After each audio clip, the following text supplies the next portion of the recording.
कि झारखंड विधानसभा चुनावों को लेकर हलचल है और इसी कड़ी में कांग्रेस की ओर से पहली सूची उम्मीदवारों की जारी कर दी गई है। कांग्रेस की पहली सूची में 21 उम्मीदवारों के नाम हैं। कई जो विधायक वर्तमान में हैं उन पर फिर से पार्टी ने भरोसा जताया है, उन्हें टिकट दिया है। और दिल्ली में कांग्रेस केंद्रीय चुनाव समिति की बैठक हुई। उस बैठक के बाद देर रात जो है ये कांग्रेस की सूची जारी की गई और 21 उम्मीदवारों के जो नाम हैं वो इसमें शामिल हैं। झारखंड में इंडी गठबंधन में सीटों को लेकर सहमति बनने के बाद जो है वो ये लिस्ट कांग्रेस की ओर से जारी की गई है। कांग्रेस की इस लिस्ट में 21 उम्मीदवारों के नाम हैं और कई वर्तमान विधायक जो फिलहाल अपने विधानसभा क्षेत्रों का प्रतिनिधित्व कर रहे हैं, एक बार फिर से उन्हें पार्टी ने मौका दिया है, एक बार फिर से उन्हें पार्टी ने चुनावी मैदान में उतारा है। और अधिक जानकारी के साथ हमारे साथ दिल्ली से हमारे संवाददाता दीपक जुड़े हुए हैं। सीधा दीपक का रुख करेंगे। दीपक, कांग्रेस की पहली लिस्ट आ गई है विधानसभा चुनावों को लेकर, 21 उम्मीदवारों के नाम इसमें शामिल हैं। कैसे देख रहे हैं दीपक इस पूरी लिस्ट को? ये जो उम्मीदवारों की सूची है कितना चुनौती देगी एनडीए को?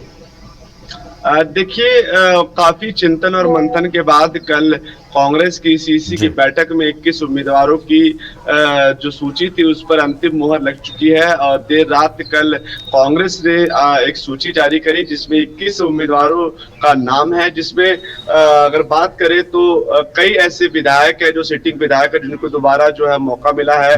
एक बार फिर जो है कांग्रेस ने उन पर विश्वास जताया है, जिसमें बड़का गांव से अंबा प्रसाद साहू को जो एक बार फिर से मौका मिला है, क्योंकि लगातार अंबा प्रसाद के लिए विरोध भी देखा जा रहा था। लेकिन उसके अलग जो है कहीं ना कहीं कांग्रेस ने एक बार फिर से उनमें विश्वास जताया है। बड़का गांव से अंबा प्रसाद को फिर से टिकट मिला। दूसरा, जामताड़ा से इरफान अंसारी को मौका मिला है, क्योंकि जामताड़ा से भारतीय जनता पार्टी ने भी अपना उम्मीदवार उतारा। उसके साथ साथ राजा पीटर जो कि जेडीयू से चुनाव लड़ रहे हैं। इन तीनों की टक्कर जो है काफी दिलचस्प होने वाली। उसके साथ साथ जमशेदपुर पूर्वी और जमशेदपुर पश्चिमी से जो है दो कैंडिडेट कांग्रेस ने उतारे हैं। पूर्वी से जो है डॉक्टर अजय कुमार को मौका मिला है। उसके साथ साथ पश्चिमी से अगर बात करें तो बन्ना गुप्ता जो कि झारखंड में इस समय खुद मंत्री भी हैं, उनको एक बार फिर से मौका मिला है। उसके साथ साथ रामेश्वर ओरोन को मौका मिला है लोहरदगा से। और मांडर से बंधु तिर्की की बेटी को जो है इस बार मौका मिला है, क्योंकि पिछली बार भी एक बार मौका मिला था, लेकिन इस बार फिर से कांग्रेस ने जो है भरोसा जताया है। तो देर रात करीबन 12 साढ़े 12 बजे करीब जो है ये सूची जारी की गई है, जिसमें 21 नामों का चयन जो है कांग्रेस ने किया है। और ये 21 नाम वो है जिसमें अधिकतर सिटिंग विधायक हैं। जेपी पटेल जो कि मांडूर से आते हैं, वो लगातार कांग्रेस मुख्यालय में 2 दिन से अपना डेरा जमाए हुए थे। और उसके बाद फिर से कांग्रेस ने जो है उन पर भरोसा जताया, टिकट मिला है। तो कहीं ना कहीं आप इस बार कह सकते हैं कि ज्यादा फेरबदल जो है कांग्रेस ने नहीं किया है अपने पिछले उम्मीदवारों। अच्छा दीपक, देखिए हम ये भी कह सकते हैं जो कांग्रेस की स्ट्रैटेजी है दीपक, उसको भी हम समझ सकते हैं। सीटिंग विधायकों पर फिर से भरोसा जताया गया है, यानी कि रणनीति स्पष्ट है कि उस असेंबली पर हम कोई छेड़छाड़ नहीं करेंगे जहां पहले से हमारे विधायक हैं, और उन्हीं पर भरोसा जताएंगे और उन्हीं के सहारे चुनावी मैदान में आगे बढ़ेंगे। रणनीति स्पष्ट लग रही है कांग्रेस की दीपक। देखिए, कल जब सीसी की बैठक हुई तो सीसी की बैठक में मीर साहब ने लगातार अपने बातों को रखा। एक लंबी चौड़ी लिस्ट पर लगातार चर्चाएं हुई, लेकिन सीसी की बैठक से पहले आपको बता दूं 2 बार स्क्रीनिंग हो चुकी थी। स्क्रीनिंग कमेटी की लगातार बैठक हुई थी और दूसरी बार स्क्रीनिंग करने का एक मकसद ये था कि कुछ अनियमितताएं पाई गई थी, जिसके कारण दूसरी बार स्क्रीनिंग करने को कहा गया था। और ऐसे में कहीं ना कहीं जब कोर कमेटी की बैठक बैठी तो उन्होंने उन जो सुझाव सुझाए गए थे उस पे एक बार फिर से स्ट्रेटेजी को बोला गया कि हम पुरानी स्ट्रेटेजी जो हमारी है उसके साथ छेड़छाड़ नहीं करेंगे। और क्योंकि देखिए अंबा प्रसाद सिटिंग विधायक है, तो कहीं ना कहीं ये मजबूरी भी कांग्रेस के लिए बन जाती है कि नए उम्मीदवारों के चयन करना कहीं ना कहीं उनके लिए भारी ना पड़ जाए। और ऐसे में ऐसे विधायकों को दोबारा मौका दिया गया जो पिछली बार जीत करके आए थे। और देखिए बंधु मल्लू तिर्की की बेटी को इस बार दोबारा से जो है टिकट दिया गया है। तो कहीं ना कहीं स्ट्रेटेजी जो है कांग्रेस की बिल्कुल अलग है। हालांकि 3 ऐसे नाम जो है अभी भी, कल 26 उम्मीदवारों की लिस्टों पर चर्चा हुई जिसमें 21 को जारी किया गया। आज दोपहर तक तमाम उन चीजों पर से भी पर्दा उठ जाएगा।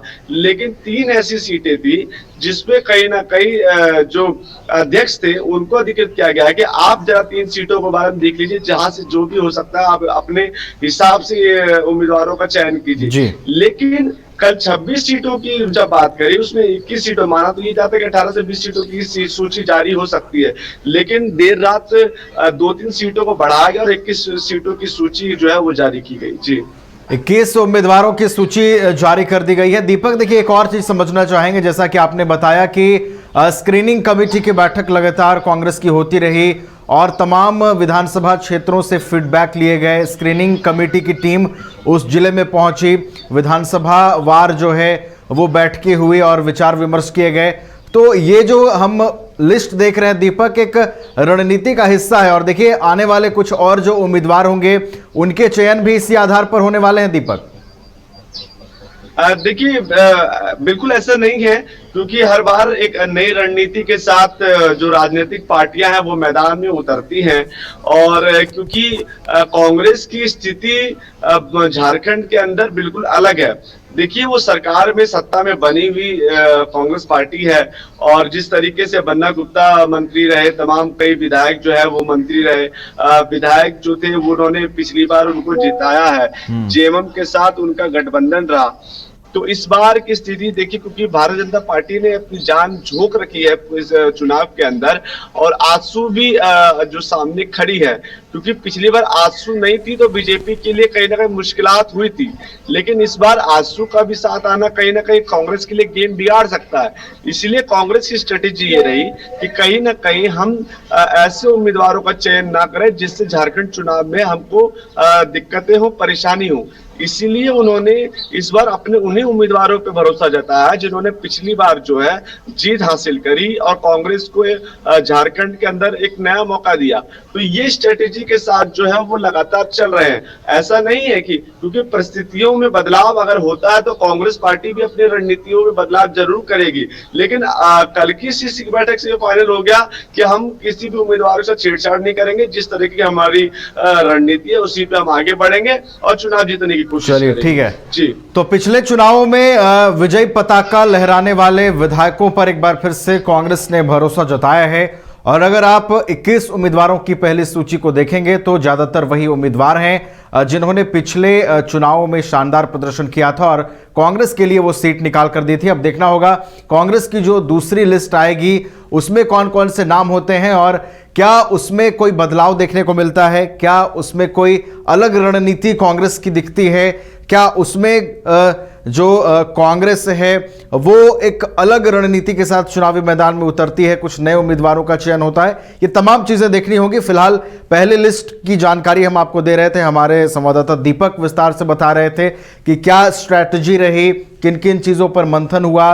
सीईसी की बैठक में तमाम चीजें स्पष्ट की गई कि आखिर क्या आधार बन रहा है, क्या पैमाने बन रहे हैं उम्मीदवारों के चयन को लेकर और आखिरकार देर रात 21 उम्मीदवारों की पहली सूची कांग्रेस के सामने आ गई है। बहुत बहुत धन्यवाद दीपक आपका हमारे साथ जुड़ने के लिए, पूरी जानकारी के लिए।